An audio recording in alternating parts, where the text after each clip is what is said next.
নমস্কাৰ অংগনবাদী ভিডিঅ' আছাম চেনেলটিলৈ আপোনালোক সকলোকে স্বাগতম জনাইছোঁ। অংগনবাদী কৰ্মী সহায়িকাসকলৰ বাবে এটি ভাল খবৰ। অংগনবাদী কৰ্মী সহায়িকাসকলৰ যি দীৰ্ঘদিনীয়া ধৰ্ণা কাৰ্যসূচী তেওঁলোকে পালন কৰিলে, তাৰ বাবে সঞ্চালক মহোদয়ে ন ৱৰ্ক ন পে নিৰ্দেশ জাৰি কৰিছিলে আৰু ইয়াৰ এই নিৰ্দেশ অমান্য কৰিবলৈ আমাৰ অংগনবাদী কৰ্মী আৰু সহায়িকা সন্থাই 15 ডিচেম্বৰ তাৰিখে ধৰ্ণা কাৰ্যসূচী হাতত লৈছিল। গতিকে আজিৰ খবৰত আপোনালোকে নিশ্চয় ভাল খবৰ শুনিবলৈ পাব। অংগনবাদী কৰ্মী সহায়িকাসকলে অসম ৰাজ্যিক অংগনবাদী কৰ্মী আৰু সহায়িকা সন্থাৰ দাবী মানি সঞ্চালক মহোদয়ে ন ৱৰ্ক ন পে নিৰ্দেশ প্ৰত্যাহাৰ কৰিছে।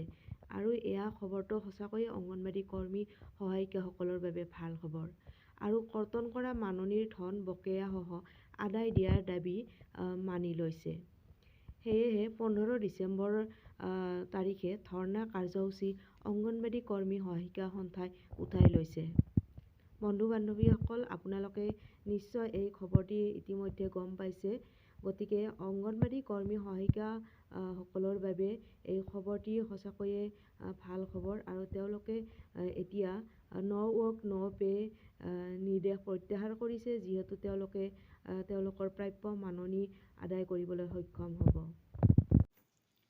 বন্ধু বান্ধৱীসকল, এইখিনিতে আপোনালোকক অনুৰোধ জনাওঁ যে আপোনালোকে যদিহে মোৰ চেনেলটি ছাবস্ক্ৰাইব কৰা নাই, তেতিয়াহ'লে চেনেলটি ছাবস্ক্ৰাইব কৰি থকা বেল আইকনটি প্ৰেছ কৰি অল কৰি ল'ব, যাতে মোৰ আগতীয়াকৈ ভিডিঅ'বোৰ দেখিবলৈ পায়।